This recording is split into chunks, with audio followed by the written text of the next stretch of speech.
नमस्कार दोस्तों, स्वागत है आपका मेरे YouTube चैनल कुमाऊँ क्लासेस में। तो दोस्तों, हमारा मौर्य साम्राज्य चल रहा था और मौर्य साम्राज्य में हमने पार्ट 1 इसका देख लिया था। पार्ट 1 में हमने पढ़ा था कि कैसे चंद्रगुप्त मौर्य और चाणक्य ने मिलकर मौर्य साम्राज्य की स्थापना करी थी। उसके बाद हमने बिंदुसार पढ़ा और अशोक के बारे में सामान्य जानकारी पढ़ ली थी। आज हम पार्ट 1 के आगे ही कंटिन्यू करेंगे पार्ट 2 को। चलिए दोस्तों, हम स्टार्ट करते हैं मौर्य साम्राज्य का पार्ट 2। दोस्तों, सम्राट अशोक को मौर्य साम्राज्य का ही नहीं बल्कि पूरे भारत का सबसे महानतम शासकों में से एक माना जाता है। तो सम्राट अशोक के एक मौस्की, गुर्जरा, नेतुर और उदयगुलान लेख में अशोक को अशोक कहा गया है। ठीक है, मौस्की, गुर्जरा, नेतुर और उदयगुलान लेख में अशोक का नाम अशोक मिलता है। मौस्की लेख जो कि कर्नाटक से मिलता है, गुर्जरा एमपी से, और नेतुर और उदयगुलान लेख कहाँ से मिला है? कर्नाटक से। ठीक है, गुर्जरा एमपी से मिला है, बाकी ये तीनों कहाँ से मिले हैं? कर्नाटक से। उसके बाद एक कनक हल्गी शिलालेख है दोस्तों, ये कर्नाटक से प्राप्त हुआ है और इसमें अशोक को रानियों अशोक कहा गया है। रानियों अशोक का मतलब है राजा अशोक। उसके बाद पुराणों में अशोक को अशोक वर्धन कहा गया है। और एक भाब्रू अभिलेख प्राप्त हुआ है दोस्तों, भाब्रू अभिलेख राजस्थान से प्राप्त हुआ है और इसमें क्या कहा गया है? अशोक ने स्वयं को मगध का राजा कहा है, यानी मगध का सम्राट बताया है। जो भाब्रू अभिलेख है इसकी चर्चा बौद्ध ग्रंथ त्रिपिटक में भी मिलती है। ठीक है, 1837 में जेम्स प्रिंसेप ने क्या करी थी दोस्तों? एक ब्राह्मी अभिलेख की खोज करी थी और उस अभिलेख में अशोक को कहा गया है देवनाम प्रियदर्शी। ठीक है, तो दोस्तों ये हमने कुछ लेख पढ़े जहाँ से अशोक का नाम क्या क्या मिलता है उसकी जानकारी हमें प्राप्त होती है। तो दोस्तों आइए अब पढ़ते हैं हम अशोक के अभिलेखों के बारे में। तो अशोक के अभिलेखों को हम 3 कैटेगरी में डिवाइड करते हैं, एक शिलालेख, एक स्तंभलेख और एक गुहालेख। तो शिलालेखों की जो संख्या है अशोक की वह है 14। ठीक है, और स्तंभलेख की संख्या जो है वह है 7। ठीक है, यानी पिलर एडिक्ट की संख्या कितनी है? 7। ठीक है, और गुहालेख जो कि बहुत अलग अलग जगह से प्राप्त हुए हैं। तो ये अशोक के कुछ शिलालेख हैं। तो इसमें आपको सब नहीं पढ़ने, इसमें आपको मेन पढ़ने हैं। जैसे इसमें एक चौथा शिलालेख है, तो चौथा शिलालेख में क्या होता है दोस्तों? जब अशोक का हृदय परिवर्तन हो जाता है तो अशोक क्या करते हैं? मेरी घोष से धर्म घोष की नीति अपना लेते हैं। तो ये इसकी चर्चा कौन से शिलालेख में की गई है? तो चौथे शिलालेख में की गई है। मेरी घोष से धर्म घोष का रास्ता जो अशोक ने अपनाया था। उसके बाद एक 11वां शिलालेख पढ़ सकते हैं। 11वें शिलालेख में धम्म की जानकारी मिलती है। ठीक है, यानी 11th रॉक एडिक्ट में किसकी जानकारी मिलती है? धम्म की जानकारी। उसके बाद एक कलिंग युद्ध की जानकारी मिलती है। तो कलिंग युद्ध की जानकारी जो मिलती है वो मिलती है 13वें शिलालेख से। तो ये कुछ शिलालेख हैं जो कि आप लोग याद कर सकते हैं और चाहें तो आप ये स्क्रीनशॉट भी ले सकते हैं। उसके बाद दोस्तों आइए अब हम अशोक के कुछ स्तंभलेख देख लेते हैं कि कौन कौन से स्तंभलेख हैं। तो ये तो हमें पता लग गया जो स्तंभलेख हैं यानी पिलर एडिक्ट हैं उनकी संख्या कितनी है? 7 है। ठीक है, तो इस अशोक के स्तंभलेखों की संख्या 7 है। तो उसमें सबसे पहला आता है रूमनदेही अभिलेख। ठीक है, तो रूमनदेही जो अभिलेख है ये सबसे छोटा अभिलेख है अशोक का और ये प्राप्त हुआ है लुम्बिनी, नेपाल से। और इसमें ये भी कहा गया है, ये भी लिखा गया है कि अशोक सबसे कम टैक्स लेते थे लुम्बिनी से। क्यों लेते थे ये तो आपको पता ही होगा, क्योंकि ये बुद्ध की नगरी है इसलिए यहाँ से सबसे कम टैक्स अशोक लिया करते थे लुम्बिनी से। ठीक है, जिसकी चर्चा करी गई है रूमनदेही अभिलेख में। उसके बाद एक टोपरा से मिला है अभिलेख, टोपरा पड़ता है हरियाणा में। ठीक है, एक मिला है मेरठ से। ठीक है, ये पड़ता है यूपी में, मेरठ। इन दोनों ही अभिलेखों को क्या करा था? फिरोज शाह तुगलक द्वारा दिल्ली उखाड़ कर ले गया था। ठीक है, टोपरा और मेरठ अभिलेखों को फिरोज शाह तुगलक दिल्ली उखाड़ कर ले गया था। फिरोज शाह तुगलक जो कि सल्तनत काल के अकबर भी कहा जाता है इनको। ठीक है, तो ये 3 स्तंभलेख हमने पढ़ लिया। उसका जो चौथा आ रहा है वो आ रहा है कौशाम्बी अभिलेख। कौशाम्बी पड़ता है यूपी में और कौशाम्बी अभिलेख को रानी का अभिलेख भी कहते हैं। ठीक है, किस अभिलेख को रानी का अभिलेख कहते हैं? तो कौशाम्बी अभिलेख को रानी का अभिलेख कहते हैं, जो कि कहाँ पड़ता है? यूपी में। ठीक है, और जो कौशाम्बी अभिलेख है इसको अकबर उखाड़ कर ले गया था इलाहाबाद यानी प्रयाग में। ठीक है, ये भी आपको ध्यान रखना है। और जो कौशाम्बी अभिलेख है इसको रानी का अभिलेख क्यों कहते हैं? इसलिए कहते हैं क्योंकि अशोक ने क्या करी है, अशोक की एक पत्नी थी उसका नाम था कारूबाकी। तो अशोक ने अपनी पत्नी की चर्चा इसमें करी है, इस अभिलेख में। ठीक है, इसीलिए इसको रानी का अभिलेख भी कहते हैं। उसके बाद एक आता है रामपुरवा अभिलेख। तो रामपुरवा ये पड़ता है चंपारण में। एक आता है लौरिया अरिराज, ये भी चंपारण में पड़ता है। और एक आता है लौरिया नंदनगढ़। ठीक है, ये कहाँ पड़ता है? ये भी चंपारण में पड़ता है। तो तीनों जो अभिलेख पढ़ते हैं ये पढ़ते हैं चंपारण में। और इसमें जो लौरिया नंदनगढ़ है, इस अभिलेख में मोर का चित्र बना हुआ है। ठीक है, तो कौन से अशोक के कौन से अभिलेख में, कौन से स्तंभ लेख में मोर का चित्रण किया गया है, तो वो किया गया है लौरिया नंदनगढ़ में। ठीक है, और जो ये तीनों चंपारण वाले जो अभिलेख हैं, इन तीनों ही अभिलेख की खोज किसने करी थी, तो इनको खोजा था कार्ल लायन ने। 1872 में इन तीनों ही अभिलेख की खोज की थी। ठीक है, तो ये हमने पढ़ लिए 7 स्तंभ लेख पढ़ लिए, किनके, अशोक के। ठीक है, एक रूमनदेही, एक टोकरा मेरठ, एक कौशाम्बी, एक रामपुरवा, एक लौरिया अरिराज और एक लौरिया नंदनगढ़। ठीक है, और ये चंपारण वाले तीनों अभिलेख की खोज किसने करी थी, ये करी थी कार्ल लायन ने 1872 में। उसके बाद हम देख लेते हैं कि जो अशोक के शिलालेख हैं वो कौन कौन सी भाषा में मिले हैं। ठीक है, कौन कौन सी लिपि में मिले हैं। तो इसमें जो अशोक के शिलालेख है उसमें ब्राह्मी लिपि का भी प्रयोग किया गया है, खरोष्टी का भी प्रयोग किया गया है, ग्रीक का भी प्रयोग किया गया है और अरमाइक का भी प्रयोग किया गया है। ब्राह्मी लिपि के जो शिलालेख हैं अशोक के, वो भारत में मिले हैं। खरोष्टी लिपि के जो शिलालेख हैं वो अशोक के पाकिस्तान में मिले हैं। पाकिस्तान में ये आपके शहबाजगढ़ी वगैरह, मनसेरा वगैरह वाले इलाकों से मिले हैं। और ग्रीक और अरमाइक वाले जो शिलालेख हैं वो अशोक के ज़्यादातर अफगानिस्तान वाले क्षेत्र से मिले हैं। ठीक है, तो यह भी आपको याद रखना है कि कौन सी लिपि का प्रयोग किया गया था। तो ब्राह्मी, खरोष्टी, ग्रीक और अरमाइक। ब्राह्मी भारत से, खरोष्टी पाकिस्तान से, ग्रीक और अरमाइक अफगानिस्तान से। उसके बाद अशोक का एक सरेकुना अभिलेख है। सरेकुना अभिलेख ऐसा अभिलेख है, ये द्विभाषीय अभिलेख है, यानी इस अभिलेख में 2 भाषाओं का प्रयोग किया गया है, एक ग्रीक का और एक अरमाइक भाषा का। ठीक है, और जो सरेकुना अभिलेख है ये कहाँ से मिला है, तो ये अफगानिस्तान के कंधार वाली जगह से मिला है। ठीक है, तो ये भी आपको याद रखना है कि द्विभाषीय अभिलेख कौन सा है, तो सरेकुना अभिलेख है जो कि अफगानिस्तान के कंधार वाले क्षेत्र से प्राप्त हुआ है। दोस्तों, जो अशोक के शिलालेख थे ना, वो शिलालेख के खोजकर्ता कौन थे, तो पैंथलर थे। ठीक है, ये भी काफ़ी इंपॉर्टेंट क्वेश्चन है कि अशोक के जो शिलालेख थे उनकी खोजकर्ता कौन थे, तो पैंथलर थे। लेकिन जो अशोक से जो शिलालेख थे, या हम कह सकते हैं जो अभिलेख थे, उनको पढ़ने में सबसे पहले स्वतंत्रता किसने प्राप्त करी थी, तो वो करी थी जेम्स प्रिंसेप ने। ठीक है, 1837 में। ठीक है, खोज किसने करी थी, तो पैंथलर ने करी थी। लेकिन पढ़ने में सबसे पहले सफलता प्राप्त किसने करी थी, तो जेम्स प्रिंसेप ने करी थी 1837 में। उसके बाद अशोक के जो अभिलेख हैं उसमें सबसे लंबा अभिलेख कौन सा है, तो अशोक के अभिलेखों में सबसे लंबा अभिलेख 7वां है। ठीक है, और सबसे छोटा तो हमने देख लिया था, रूमनदेही वाला सबसे छोटा है। सबसे लंबा कौन सा है, 7वां अभिलेख है अशोक का। ठीक है, उसके बाद जो अशोक के जो अभिलेख थे ना दोस्तों, अशोक जो अभिलेख छपवाता था उन अभिलेख के लिए पत्थर कहाँ से लाता था, तो अशोक जो पत्थर लाते थे वो लाते थे चुनार से। ठीक है, चुनार यूपी में पड़ता है, तो वहाँ से जो पत्थर लाए जाते थे उन्हीं पत्थरों को तराश कर अभिलेख बनाए जाते थे। ठीक है, ये भी आपको ध्यान रखना है। इसके बाद हम पढ़ लेते हैं दोस्तों, आइए, परवर्ती मौर्य शासक यानी लेटर मौर्यन रूलर। अब जो आपको पता ही होगा कि अशोक के बाद क्या था, धीरे धीरे जब मौर्य साम्राज्य होता है वो डिक्लाइन की तरफ चले जाता है। ठीक है, क्योंकि अशोक के बाद क्या था, कोई भी इंपॉर्टेंट शासक आ नहीं पाया मौर्य साम्राज्य में। ठीक है, तो ऐसा कोई इंपॉर्टेंट शासक आ नहीं पाया तो मौर्य साम्राज्य कहाँ चले गया, डिक्लाइन की ओर चले गया। और मौर्य साम्राज्य का अंतिम शासक जो था वो था बृहद्रथ। ठीक है, और जो बृहद्रथ होता है, बृहद्रथ को इन्हीं के सेनापति जो होते हैं, क्योंकि उनके सेनापति का नाम होता है पुष्यमित्र शुंग। ठीक है, तो पुष्यमित्र शुंग क्या करते हैं, बृहद्रथ की हत्या कर देते हैं और शुंग वंश की स्थापना करते हैं। ठीक है, तो बृहद्रथ जो कि अंतिम शासक थे मौर्य साम्राज्य के, और इन्हीं के सेनापति द्वारा इनकी हत्या कर दी गई और शुंग वंश की नींव रखी गई। ठीक है, यानी यहाँ से जो नींव रखी गई वो ब्राह्मण वंश की नींव चालू हुई। ठीक है, तो इनकी हत्या हुई थी लगभग 185 BC के आसपास, यानी 185 ईसा पूर्व के आसपास बृहद्रथ की हत्या हो जाती है और मौर्य साम्राज्य का अंत हो जाता है और शुंग वंश की नींव रख दी जाती है। आइए दोस्तों, अब पढ़ लेते हैं कि मौर्य साम्राज्य के जो पतन के क्या क्या कारण रहे थे। ठीक है, तो मौर्य साम्राज्य के पतन का जो पहला कारण था वो था अयोग्य उत्तराधिकारी। ठीक है, यानी अनडिजर्विंग सक्सेसर। तो अयोग्य उत्तराधिकारी, क्योंकि जो अशोक था, अशोक के बाद ऐसे कोई योग्य उत्तराधिकारी आ नहीं पाए। ठीक है, जो कि क्या हो गया, इससे अगर योग्य उत्तराधिकारी आ नहीं पाए तो मौर्य साम्राज्य क्या हो गया, पतन में चले गया। दूसरा कारण था वो था अत्याधिक केंद्रीकृत शासन। ठीक है, अत्याधिक केंद्रीकृत शासन का मतलब होता है यानी हाईली सेंट्रलाइज गवर्नमेंट। ठीक है, अब इसको मैं थोड़ा सा बता दे रहा हूँ आपको कि मौर्य साम्राज्य के टाइम पर ऐसा था ना दोस्तों, जो पावर थी सिर्फ राजा के पास थी। ठीक है, हम कह सकते हैं कि पावर कहाँ थी, एकदम सेंट्रल में पावर थी। ठीक है, अब आप कहेंगे कि सेंट्रल में पावर है तो ये तो अच्छी बात है कि राजा के पास पावर है, तो ये बिल्कुल अच्छी बात तो है।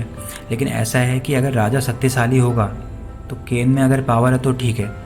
अगर राजा क्या होता है, अगर शक्तिशाली नहीं होता, अगर वीक राजा आ जाए ना, तो जो राज्य होते हैं वो किनारे किनारों से या अलग अलग जगह से अपने आप को स्वतंत्र करना चालू कर देते हैं, यानी हम कह सकते हैं कि वो विद्रोह करना चालू कर देते हैं राजा के प्रति। ठीक है, तो ये क्या होता है, केंद्रीकृत शासन व्यवस्था क्या होती है, फेल हो जाती है उस टाइम पर। देखो राजा शक्तिशाली है तब तो ठीक है, अगर राजा कमज़ोर आ गया ना तो क्या होता है, जो केंद्रीकृत शासन में क्या होता है, पूरा साम्राज्य क्या हो जाएगा, बिखर जाएगा। जैसे अभी वर्तमान में देख रहे होंगे भारत में, तो भारत में क्या है, केंद्रीकृत शासन नहीं है, अलग अलग स्तर पर सरकारें आपको मिलेंगी। केंद्र में अलग सरकार मिलेगी, राज्य में अलग सरकार मिलेगी, फिर स्थानीय सुशासन होगा तो वहाँ पर अलग सरकार मिलेगी। ठीक है, गाँव स्तर पर, ग्राम स्तर पर आपको अलग सरकार मिलेगी।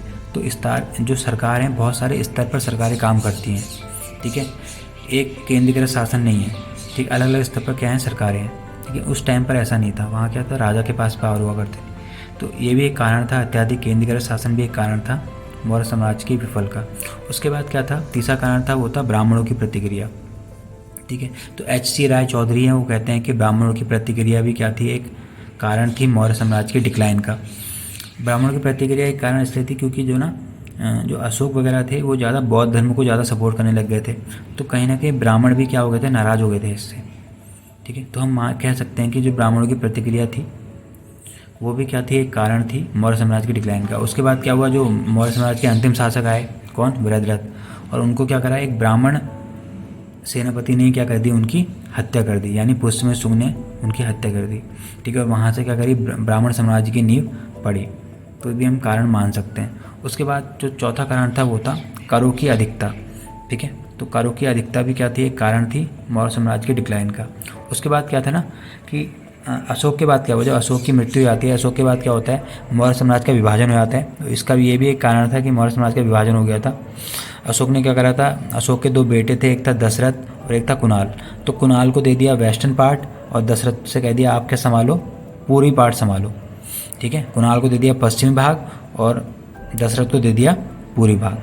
ठीक है, तो ये सब कारण थे मौर्य साम्राज्य के डिक्लाइन के। आइए अब जान लेते हैं मौर्य साम्राज्य के प्रशासन के बारे में, यानी एडमिनिस्ट्रेशन के बारे में। तो जो मौर्य का प्रशासन था वो भारत की प्रथम केंद्रीकृत प्रशासन व्यवस्था मानी जाती है। ठीक है, भारत की प्रथम केंद्रीकृत प्रशासन व्यवस्था मानी जाती है मौर्य साम्राज्य को। ठीक है, तो केंद्रीकृत शासन में क्या था, सबसे ऊपर था राजा हुआ करता था। ठीक है, राजा के नीचे प्रांत हुआ करते थे। उस टाइम में जो मौर्य टाइम पर जो प्रांत थे वो 5 थे। ठीक है, और प्रांतों का जो हेड था वो हुआ करता था कुमार। ठीक है, जिन्हें राष्ट्रिक भी कहते थे। ठीक है, जो प्रांतों में एक्चुअली क्या थे ना, या तो राजा के जो बेटे होंगे वो अपॉइंट होंगे, या उनके जो सगे संबंधी हैं, अगर राजा का बेटा नहीं है तो उनके जो सगे संबंधी होंगे या रिश्तेदार होंगे वही लोग अपॉइंट होते थे प्रांत में। ठीक है, प्रांतों की संख्या क्या थी, 5। प्रांतों के नीचे हुआ करते थे मंडल। ठीक है, मंडल के जो हेड हुआ करता था, उनका कंट्रोलर हुआ करता था, वो था प्रादेशिक या प्रतिष्ठा। उसके बाद मंडल के नीचे थे विषय यानी आहार। ठीक है, मंडल के नीचे थे विषय या आहार, और विषय को कंट्रोल करने वाला हुआ करता था विषयपति। फिर विषय के नीचे थे ग्राम। ग्राम का कौन था हेड, वो था ग्रामीणी। ठीक है, कहीं कहीं 10-12 गाँव के समूह को जो कहते थे वो कहते थे गोपा। ठीक है, ये भी आपको याद रखना है कि 10-12 जो गाँव का समूह था उसको कंट्रोल करने वाले को क्या कहते थे, गोपा कहते थे। ठीक है, और जो 10-12 गाँव का समूह होता था उसको कहते थे संग्राहक। तो ये भी आपको याद रखना है, कहीं कहीं दिया गया है। ठीक है, ये क्रम था, सबसे ऊपर राजा, फिर प्रांत, फिर मंडल, फिर विषय, फिर ग्राम। ठीक है, कहीं कहीं ग्रामों के समूह को क्या कहते थे, संग्राहक भी कहते थे। फिर केंद्रीय जो प्रशासन होता था, केंद्रीय प्रशासन में जो सबसे प्रमुख होता था वो बता दिया आपको, राजा होता था, किंग होता था। ठीक है, तो राजा की हेल्प के लिए, मदद के लिए बहुत सारी मंत्री परिषद होती थी। ठीक है, मंत्री परिषद की काउंसिल होती थी, जिसे हम कह सकते हैं काउंसिल ऑफ मिनिस्टर। ठीक है, तो उसमें 3 मंत्री प्रमुख होते थे। जैसे अभी वर्तमान में जैसे आप मान सकते हैं कि प्रधानमंत्री हैं, प्रधानमंत्री की जो काउंसिल ऑफ मिनिस्टर है उसमें कितने मंत्री प्रमुख है, तो 3-4 मंत्री प्रमुख हैं। जैसे विदेश मंत्री हो गए, वित्त मंत्री हो गए, ठीक है, रक्षा मंत्री हो गए और होम मिनिस्टर हो गए। तो ये 3-4 मंत्री प्रमुख है। तो उस टाइम पर राजा होता था, राजा की काउंसिल में भी क्या थे, 3-4 मंत्री प्रमुख होते थे। तो उसमें पहला जो होता था वो होता था पुरोहित। कौन, पुरोहित। दूसरा युवराज, तीसरा सेनापति। तो 3 मंत्री ये जो होते थे, ये तीनों प्रमुख होते थे। ठीक है, और तीनों मंत्री का जो नियुक्ति होती थी वो ऐसे नहीं होती थी। वो नियुक्ति के लिए भी क्या होता था, एक परीक्षण होता था। ठीक है, एक जांच हुआ करती थी, या हम कह सकते हैं ट्रायल हुआ करता था। ठीक है, उस ट्रायल का नाम था उपधा परीक्षण। तो उपधा परीक्षण के द्वारा ही क्या होती थी, इनकी नियुक्ति की जाती थी, इन तीनों ही मंत्रियों की। आइए दोस्तों अब जान लेते हैं मौर्य टाइम के जो अधिकारी होते थे, ठीक है, जिन्हें तीर्थ भी कहते थे। ठीक है, मुख्य अधिकारियों के बारे में जान लेते हैं, जिन्हें हम क्या कहते थे, तीर्थ भी कहते थे। ठीक है, तो मुख्य अधिकारी में उस टाइम पर जो मुख्य अधिकारी थे मौर्य टाइम पर, उनकी संख्या थी 18। ठीक है, यानी चीफ ऑफिसरों की संख्या कितनी थी, 18 थी। तो हम 18 के 18 तो पढ़ेंगे नहीं, इसमें मेन पढ़ ले रहे हैं। तो इसमें सबसे पहला तो जो अधिकारी हुआ करता था वो था मंत्री। ठीक है, मंत्री यानी प्रधानमंत्री। ठीक है, उसके बाद दूसरा था यानी पुरोहित। जो पुरोहित था ये धर्माधिकारी था, यानी चीफ प्राइस्ट भी कह सकते हैं इसको। तीसरा जो अधिकारी था वो था युवराज। ठीक है, मैंने आपको बताया युवराज के बारे में। युवराज कौन होता था, राजा का उत्तराधिकारी होता था। ठीक है, इन्हें कहते हैं क्राउन प्रिंस। ठीक है, चौथा जो था वो था समहारता। ठीक है, समहारता क्या होता था, ये राजस्व विभाग का प्रधान अधिकारी होता था। ठीक है, यानी इसे कह सकते हैं रेवेन्यू कलेक्टर। जितना कर वगैरह कलेक्ट करना है, राजस्व कलेक्ट करना है, वो कलेक्ट करता था समहारता। ठीक है, उसके बाद तो पांचवा था वो था सन्निधाता। तो सन्निधाता जो था ये कोषाध्यक्ष हुआ करता था, यानी राज की कोषाध्यक्ष। कोष में जो धन जमा होता है उसका अध्यक्ष, वो था कोषाध्यक्ष। ठीक है, इसे कहते थे सन्निधाता। उसके बाद एक अधिकारी था, उसका नाम था प्रतिष्ठा। तो प्रतिष्ठा जो था ये फौजदारी न्यायालय का मुख्य न्यायाधीश था। ठीक है, फौजदारी न्यायालय का मुख्य न्यायाधीश यानी क्रिमिनल कोर्ट का जज हुआ करता था प्रतिष्ठा। ठीक है, फौजदारी न्यायालय वो न्यायालय होते हैं जहाँ पर जो क्राइम से रिलेटेड मुद्दे जाते हैं, जैसे चोरी होगा, कत्ल वगैरह के जो मामले जाते हैं वो जाएंगे फौजदारी में, उसे कहते हैं क्रिमिनल कोर्ट। ठीक है, उसका जो जज होगा वो कौन होगा, प्रतिष्ठा होगा। उसके बाद एक होता था व्यवहारिक। व्यवहारिक जो होता था ना, ये दीवानी न्यायालय का मुख्य न्यायाधीश होता था। ठीक है, यानी सिविल कोर्ट का जज होता था कौन, व्यवहारिक। सिविल कोर्ट वो होता है दोस्तों जहाँ पर तलाक हो गया, संपत्ति हो गया और उत्तराधिकार के संबंधित मामले जाते हैं, वो जाते हैं दीवानी में। ठीक है, यानी सिविल कोर्ट में। ठीक है, या तो सिविल कोर्ट का जज कौन हो गया, व्यवहारिक, और फौजदारी न्यायालय का जज कौन हो गया, प्रतिष्ठा। ठीक है, तो ये भी आप लोग को याद रखना है। ये हमने पढ़ लिए मेन कौन, मुख्य अधिकारी। ठीक है, मुख्य अधिकारी की संख्या कितनी थी, तो वो थी 18। और मुख्य अधिकारी को तीर्थ भी कहते थे, तीर्थ या महापात्र, तीर्थ या महापात्र। आइए दोस्तों, अब हमने अधिकारी के बारे में पढ़ लिया। अब हम पढ़ते हैं कि कुछ जो विभाग थे उनके अध्यक्ष। ठीक है, अब जो उसमें मेन अधिकारी थे, अधिकारियों के अंडर जो बहुत सारे विभाग आते थे, ठीक है, उन विभाग के बारे में हम लोग पढ़ लेते हैं। तो इसमें एक अर्थशास्त्र है। अर्थशास्त्र के अनुसार जो ये विभाग थे उनकी संख्या थी 27। ठीक है, तो इसमें एक विभाग था कृषि विभाग, और कृषि विभाग का जो अध्यक्ष था वो था सीता अध्यक्ष। ठीक है, उसके बाद एक था व्यापार कर का प्रधान, यानी जो टैक्स वगैरह लेता था, व्यापार में जो कर का जो टैक्स लिया जाता था उसका जो प्रधान होता था उसको कहते थे शुल्क अध्यक्ष। ठीक है, तो व्यापारिक कर जो लेता था उसका अध्यक्ष कौन होता है, शुल्क अध्यक्ष। फिर एक मुद्रा विभाग का प्रमुख होता था, यानी कॉइन माइंटिंग का, उसका होता था लक्ष्मण अध्यक्ष। ठीक है, मुद्रा विभाग के प्रमुख को क्या कहते थे, लक्ष्मण अध्यक्ष। उसके बाद एक जहाज विभाग होता था, तो जहाज विभाग का जो अध्यक्ष होता था उसको कहते थे नव्याध्यक्ष। ठीक है, और एक होता था पासपोर्ट विभाग। पासपोर्ट विभाग का अध्यक्ष होता था मुद्रा अध्यक्ष। ठीक है, तो ये कुछ विभाग थे जो हमने पढ़ लिए। मेन आपको याद रखने मैंने बता दिए। वैसे जो विभागों की संख्या थी वो कितनी थी, 27 थी। किसके अनुसार, अर्थशास्त्र के अनुसार। तो ये था केंद्रीय प्रशासन, मैंने आपको बता दिया। केंद्रीय प्रशासन में सबसे जो बड़ा अधिकारी था वो था राजा। ठीक है, राजा की हेल्प के लिए क्या थे, मैंने प्रमुख मंत्री बता दिया आपको। ठीक है, और कौन कौन से अधिकारी हुआ करते थे, और अधिकारी के अंडर में आते थे बहुत सारे विभाग। ठीक है, अधिकारियों की संख्या कितनी थी, 18, और विभाग की संख्या थी 27। ठीक है, अब हम पढ़ते हैं प्रांतीय प्रशासन यानी प्रोविंशियल एडमिनिस्ट्रेशन। तो प्रांतों की संख्या जो मौर्य टाइम पे हुआ करती थी वो थी 5। ठीक है, 5 प्रांत हुआ करते थे, और प्रांतों में कौन अपॉइंट होते थे, मैंने बता दिया आपको, राजकुमार यानी कुमार होते थे। ठीक है, तो अगर राजा का बेटा नहीं होगा तो बहुत जो सगे संबंधी होंगे उनमें से किसी एक को अपॉइंट कर दिया जाएगा प्रांतों में। ठीक है, तो कौन कौन से प्रांत थे वो पढ़ लेते हैं हम। तो पहला प्रांत था उत्तरापथ। ठीक है, उत्तरापथ जिसकी राजधानी थी तक्षशिला। एक था दक्षिणापथ, दक्षिणापथ की राजधानी थी स्वर्णगिरी। एक था अवंती, अवंती की राजधानी थी उज्जैनी। ठीक है, चौथा प्रांत था प्राची, प्राची की राजधानी थी पाटलिपुत्र। ठीक है, और एक पांचवा जो प्रांत था वो था कलिंग, और कलिंग की राजधानी थी तोसली। ठीक है, तो ये 5 प्रांत थे मौर्य टाइम पे हुआ करते थे। इसमें आपको पता होगा कि अशोक कहाँ के राजकुमार थे, पहले अवंती के। ठीक है, और अशोक के एक पुत्र थे कुणाल। तो कुणाल वो कहाँ के राजकुमार थे, या हम कह सकते हैं वो कहाँ के राज्यपाल थे, तो तक्षशिला के। ठीक है, तो जो इनके बेटे लोग हुआ करते होंगे ये इन्हीं प्रांतों में नियुक्त होते होंगे। आइए अब जान लेते हैं मौर्य को जो नगर प्रशासन हुआ करता था, यानी म्यूनिसिपल एडमिनिस्ट्रेशन हुआ करती थी। तो नगर प्रशासन हुआ करता था, नगर प्रशासन का जो हेड था उसको कहते थे एस्टिनोमी।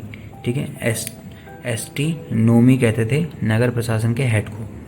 ठीक है, इसकी जानकारी कहाँ से मिलती है? तो हमें मेगास्थनीज की एक पुस्तक है इंडिका, उससे मिलती है।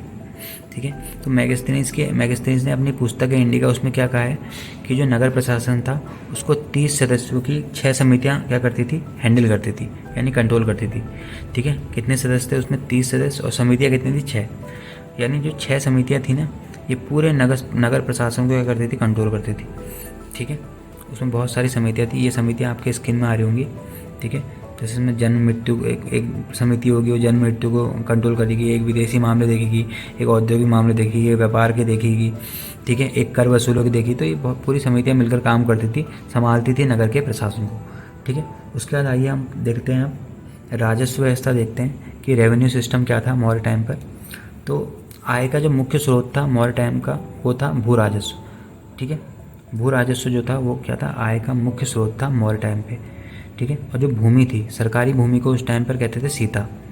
ठीक है, मौर्य टाइम पे सरकारी भूमि को कहते थे सीता। अगर किसी की प्राइवेट भूमि होगी यानी निजी भूमि होगी तो उसको कहेंगे भाग। ठीक है, प्राइवेट भूमि को क्या कहेंगे? भाग। ठीक है, और एक ऐसी भूमि होगी जो कि क्या होगी? बिना वर्षा की अच्छी खेती हो जा रही है उस भूमि में, यानी बिना वर्षा के ही अच्छी उपज दे रही है भूमि, तो उसको क्या कहेंगे हम? उसे कहते थे अदेव मात्रक। तो ये भी आपको ध्यान रखना है, बिना वर्षा के अच्छी खेती वाली भूमि को कहते थे अदेव मात्रक। आइए भूमि कर के बारे में पढ़ लेते हैं। तो भूमि कर यानी टैक्स। ठीक है, तो कौटिल्य कहते हैं कि भूमि कर उत्पादन का 1/6 लिया जाता था। मेगास्थनीज कहते हैं कि भूमि कर उत्पादन का 1/4 लिया जाता था। ठीक है, तो आपको ध्यान रखना है कि 1/6 किसने कहा था? कौटिल्य ने। 1/4 किसने कहा था? मेगास्थनीज ने। इसके बाद दोस्तों बिक्री कर के बारे में पढ़ लेते हैं हम, यानी सेल्स टैक्स के बारे में। जो बिक्री कर वो था, बिक्री कर लिया जाता था मूल्य का 10वां भाग। ठीक है, मूल्य का 10वां भाग लिया जाता था बिक्री कर, यानी सेल्स टैक्स। उसके बाद और भी बहुत तरह के टैक्स थे, जैसे भूमि माप पर एक टैक्स लिया जाता था रज्जू। अगर भूमि मापनी है तो भूमि मापने के लिए टैक्स लिया जाता है रज्जू। एक चारागाह पर टैक्स लिया जाता था, उसे कहते थे विविध। एक धार्मिक कर था, उसे कहते थे बलि। तो ये सब कर थे। ठीक है, आइए दोस्तों अब पढ़ लेते हैं मौर्य काल के गुप्तचर विभाग के बारे में। तो मौर्य काल का जो गुप्तचर विभाग का प्रमुख होता था उसे कहते थे महामात्य सर्प। ठीक है, और जो जासूस होता था उसे कहते थे गूढ़ पुरुष। जासूस भी 2 प्रकार के होते थे। एक जासूस होता था जो एक ही जगह रहकर जासूसी करता था, उसे कहते थे संस्था। एक जासूस होता था जो अलग अलग जगह जाकर जासूसी करता था, उसे कहते थे संचार। ठीक है, तो ये आपको याद रखना है। मौर्य काल में पुलिस को रक्षिण कहते थे। ठीक है, तो रक्षिण किसे कहते थे? पुलिस को। आइए दोस्तों अब जान लेते हैं मौर्य काल के संगठन के बारे में। तो पहला संगठन है व्यापारियों का। ठीक है, तो व्यापारियों के संगठन को कहते थे निगम। उसके बाद एक काफिला या कारवां का संगठन होता था, उसे कहते थे सार्थवाहक। ठीक है, काफिले का संगठन क्या कहते थे? सार्थवाह। उसके बाद एक शिल्पकारों का संगठन होता था, जो छोटे बड़े शिल्पकार होते थे उनका संगठन होता था, उन्हें कहते थे श्रेणी। क्या कहते थे? श्रेणी। ठीक है, तो ये कुछ संगठन थे मौर्य काल के। आइए दोस्तों अब जान लेते हैं मौर्य काल के न्याय प्रशासन के बारे में। तो जो सर्वोच्च न्यायालय होता था वो होता था राजा का दरबार। ठीक है, और उसका जो जज होता था वो खुद राजा होता था। उसके बाद एक जनपद न्यायालय होता था। जनपद न्यायालय यानी डिस्ट्रिक्ट कोर्ट। तो जनपद न्यायालय का जो जज होता था वो जज होता था राजुक। ठीक है, जो ये राजुक पोस्ट थी ना, ये अशोक के टाइम पर बनी थी। ठीक है, कह सकते हैं अशोक ने बनवाई थी। उसके बाद एक ग्राम न्यायालय होता था, यानी विलेज कोर्ट। ग्राम न्यायालय का जो हेड होता था यानी जज होता था, उसे ग्रामीणी कहते थे। ठीक है, तो यह न्याय प्रशासन था मौर्य टाइम पर। दोस्तों कौटिल्य ने भी 2 न्यायालय की चर्चा की है। एक न्यायालय था धर्मस्थली, एक था कंटक शोधन। ठीक है, जो धर्मस्थली न्यायालय था वो दीवानी न्यायालय था, जबकि कंटक शोधन था ये फौजदारी न्यायालय था। आइए दोस्तों अब जान लेते हैं मौर्य काल में विनिमय का माध्यम क्या था, यानी मीडियम ऑफ एक्सचेंज क्या था। तो वस्तु विनिमय भी चलता था वहाँ पर उस टाइम पर, और मुद्रा भी चलती थी। ठीक है, और वहाँ जो उस टाइम पर मुद्रा चलती थी उसे कहा जाता था पण। क्या कहा जाता था? पण। जो पण मुद्रा थी ना, ये चांदी की थी। ठीक है, ये एक तरह के क्या थे? चांदी के आहत सिक्के थे। क्या थे? चांदी के आहत सिक्के। आइए दोस्तों अब जान लेते हैं मौर्य काल में मापन की इकाई क्या थी, यानी यूनिट ऑफ मेजरमेंट क्या क्या था। तो मापन की इकाई में एक था द्रोण मापन, अनाज को मापते थे द्रोण से, ठीक है। एक था निवर्तन। निवर्तन जो था ये था भूमि मापन। क्या था दोस्तों? निवर्तन, भूमि मापन। दोस्तों अब पढ़ते हैं मौर्य काल में स्तूप के बारे में। तो ये स्तूप क्या होते थे ना, ये बुद्ध या बौद्ध संतों की जो स्मृति में उनके सिर्फ शारीरिक अवशेष होते थे, जैसे उनकी अस्थियाँ हो गई या दांत वगैरह हो गए या उनके द्वारा प्रयुक्त चीज़ हो गई, उनके ऊपर एक आकृति बना दी जाती थी, उनको कहते थे स्तूप। जो स्तूप शब्द है उसका जो प्रयोग है या उसका वर्णन जो है सबसे पहले जो किया गया था वो किया गया था ऋग्वेद में। ठीक है। तो स्तूप का उल्लेख जो किया गया था सबसे पहले किया गया था ऋग्वेद में, और उस टाइम पर जो ऋग्वेद में स्तूप का मतलब था ढेर। लेकिन बाद में क्या हुआ, जब बौद्ध पीरियड आया तो बौद्ध पीरियड में स्तूप क्या हो गए, काफ़ी फेमस हो गए। ठीक है। तो स्तूप वर्ड का प्रयोग जो किया गया था वो ऋग्वेद में सबसे पहले किया गया था, लेकिन फेमस कब हुए, तो बौद्ध पीरियड में ही फेमस हुए। ठीक है। सबसे प्राचीनतम जो स्तूप है वो है पिपरहवा का स्तूप है। ठीक है। ये यूपी में पड़ता है, ये सबसे ओल्डेस्ट स्तूप है। उसके बाद एक सांची का स्तूप है। ठीक है। ये रायसेन में पड़ता है, मध्य प्रदेश में। अशोक ने इसका निर्माण कराया था। और ये जो स्तूप है सांची का स्तूप, ये ईंटों और लकड़ियों का से बना हुआ है, यानी ईंटों और लकड़ियों का इस्तेमाल करके इसे बनाया गया है। ठीक है। इसमें 3 स्तूप हैं। तो स्तूप फर्स्ट है, इसे महास्तूप कहते हैं। सेकंड स्तूप है, इसे काला स्तूप कहते हैं। ठीक है। तीसरा स्तूप, पहले स्तूप में जो भगवान बुद्ध हैं उनके अवशेष वगैरह इसमें रखे हुए हैं, और जो पुष्य सूने ने इसमें वेदिका का निर्माण कराया था। उसके बाद जो दूसरा स्तूप है काला स्तूप, इसमें अशोक काल के जो धर्म प्रचारक थे उनके अवशेष वगैरह हैं। और तीसरा स्तूप है उसमें जो सारी पुत्र महामोदगलायन के अवशेष रखे हुए हैं। ठीक है। और जो सांची का स्तूप है इसकी खोज करी थी टॉयलर ने, 1818 में इसकी खोज करी थी टॉयलर ने। एक स्तूप है भरूच का स्तूप। तो भरूच का स्तूप भी मध्य प्रदेश में है, सतना में है, मध्य प्रदेश में। इसकी नींव रखी थी अशोक ने, लेकिन इसको पूरा करा था पुष्यमित्र शुंग ने। किसने? पुष्यमित्र शुंग ने इसको पूरा करा था। इसकी खोज का श्रेय जाता है अलेक्जेंडर कनिंघम को, 1873 में खोज करी थी। और जो भरूच का स्तूप है ये लाल बलुआ पत्थर का प्रयोग करके बनाया गया है। आइए दोस्तों अब जान लेते हैं मौर्य काल के सामाजिक व्यवस्था के बारे में, सोशल सिस्टम के बारे में। तो मौर्य काल में जो वर्ण व्यवस्था थी उसका प्रचलन था। ठीक है। तो मौर्य काल में वर्ण व्यवस्था का प्रचलन था, और स्त्रियों का पुनर्विवाह का और विधवा पुनर्विवाह का प्रचलन हुआ करता था। ठीक है। मौर्य काल में जो वैश्या थी उसको गणिका कहते थे, और अगर कोई स्वतंत्र रूप से वैश्यावृत्ति कर रही है कोई महिला तो उसे रूपा जीवा कहते थे। ठीक है। शिक्षा का केंद्र जो हुआ करता था मौर्य काल में हुआ करता था तक्षशिला। ठीक है। चाणक्य क्या कहते हैं, तक्षशिला में ही वो क्या थे, एक विश्वविद्यालय में पढ़ाते भी थे चाणक्य। ठीक है। ये आपको पता होना चाहिए कि ये क्या था, सामाजिक व्यवस्था थी मौर्य काल में। ठीक है दोस्तों। उसके बाद आइए हम अब जान लेते हैं मौर्य काल में अर्थव्यवस्था के बारे में। तो अर्थव्यवस्था जो थी ना मौर्य काल में वो कृषि पर आधारित थी। किस पर आधारित थी? कृषि पर। सबसे सर्वश्रेष्ठ फसल जो माना जाता था वो माना जाता था धान को, सबसे बुरी फसल माना जाता था वो माना जाता गन्ने को। ठीक है। उसके बाद जो सिंचाई वगैरह के लिए भी जो मंडल कूपों का प्रयोग यहाँ पर किया गया था। ठीक है। जिसे कहते हैं रिंग वेल्स का प्रयोग किया गया था यहाँ पर सिंचाई के लिए। प्रमुख उद्योग जो हुआ करता था वो हुआ करता था सूत की कताई का और बुनाई का। ठीक है। और जो वाणिज्य का अधिकारी होता था, ठीक है, व्यापार और वाणिज्य का जो अधिकारी होता था उसे कहते थे पणयाध्यक्ष। क्या कहते थे?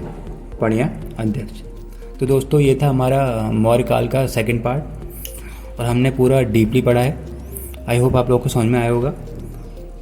तो हमारा आज यहाँ पूरा मौर्य साम्राज्य कंप्लीट हो जाता है। तो मिलते हैं अगली वीडियो में। ठीक है। तब तक के लिए बाय बाय।